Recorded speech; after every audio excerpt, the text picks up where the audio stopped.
Bonjour tout le monde, aujourd'hui je suis de nouveau avec Maria. Bonjour. Tu es ostéopathe fonctionnelle et aujourd'hui on va parler des ventouses. Alors première question, qu'est-ce que c'est? Deuxième question, à quoi ça sert?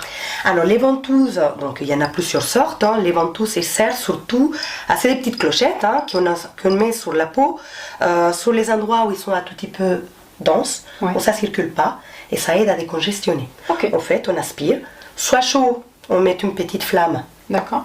Ça aspire. Okay. Soit froid, on utilise une... Tu peux montrer un petit peu. Voilà, on aspire, voilà. 1, 2, 3. Et voilà, et ça reste. Ok. Donc ça vient rougir, ça amène des cellules sanguines et ça décongestionne. D'accord. On enlève comme ça. Ouais. Tout simplement. Ok, ça marche. Voilà. Donc ça sert effectivement à traiter les espaces qui sont un tout petit peu en estase, c'est-à-dire qu'il n'y a pas de sang qui passe correctement, donc il n'y a pas le bon mouvement, il y a le tissu qui ne respire pas bien, qui ne va pas bien. Donc on se sert des ventouses après l'ostéopathie, après que j'ai fait toute ma séance, les endroits qui restent un tout petit peu, hop, c'est un petit plus en plus. Et ça sert à décongestionner. Oui, moi tu m'en as fait sur mon épaule droite, enfin toute la partie droite du haut du dos. Et c'est un peu surprenant parce que c'est vrai qu'il y a une aspiration. Je me suis dit, j'ai l'impression qu'elle a aspiré toute la peau de mon dos. Et t'en as mis plein d'autres autour. Et je me suis dit, mais elles vont jamais tenir. Il n'y a plus de place d'élasticité de la boue. Et en fait, si. Ça tient très bien. Et c'est vrai qu'il y a un côté légèrement oppressant parce qu'il y a quelque chose qui s'aspire. Mais en fait, c'est vrai qu'on s'habitue vite à cette sensation-là. C'est les premières minutes. Voilà, c'est ça. Et après ça passe. Ça laisse une petite trace dans le dos parce que j'en avais fait il y a longtemps en Chine, à Pékin, et on a un chien. Et du coup, pendant une petite semaine, il y a des traces, c'est pas très grave. Tout dépend de notre peau. De votre peau. Oui, moi, je marque très vite. Voilà, c'est ça. Voilà, c'est normal. C'est normal d'avoir des traces. Ça peut durer entre 3 jours, voire 15 jours. Tout dépend de la sensibilité des cutanées de chacun. Et il n'y a pas de différence entre les chaudes et les froides. C'est les mêmes traces qui restent. D'accord. Alors on a plusieurs tailles et voilà, et plusieurs. Chaudes et froides, tu dis qu'il n'y a pas de différence? Ça veut dire qu'elles ont les mêmes vertus? C'est juste un fonctionnement différent? Fonctionnement différent. Donc ils font toutes les deux la même chose.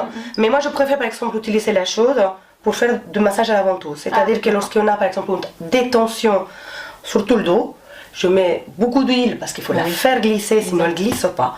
Et je travaille un tout petit peu les zones, un tout petit peu plus sous tension. C'est un tout petit peu plus en superficie. Donc après chacun gère ses ventouses comme il le souhaite. Bien sûr, bien sûr. Donc, du coup la pose de ventouses, c'est combien de temps une durée? Alors il faut un minimum 10 minutes. D'accord. Pour les poser. Alors il ne faut pas trop les poser parce qu'après ça devient trop rouge, il y a des petits pixels qui commencent, voilà.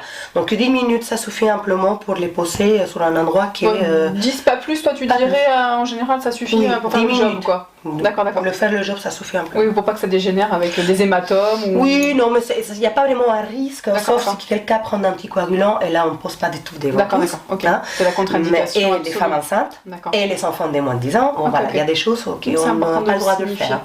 Donc voilà, mais sinon 10 minutes ça suffit amplement pour faire le job, comme tu dis. Très bien. Est-ce qu'il y a quelque chose d'autre que tu voudrais rajouter sur les ventouses?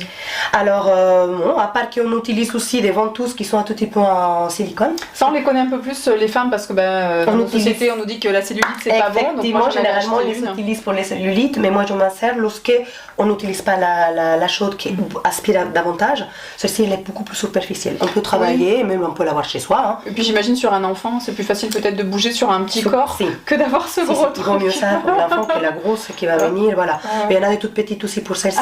Mais voilà, on peut l'avoir chez soi, ça, il n'y a aucun risque. On a un tout petit peu mal, on peut se faire un petit peu masser. Voilà, c'est beaucoup plus... Son compagnon voit sa compagne, il dit allez, voilà, allez, j'ai besoin de toi. Très bien. Voilà. Merci beaucoup Maria. Je t'en prie. Merci à vous de nous avoir écoutés. On vous dit à bientôt. À bientôt. Au revoir.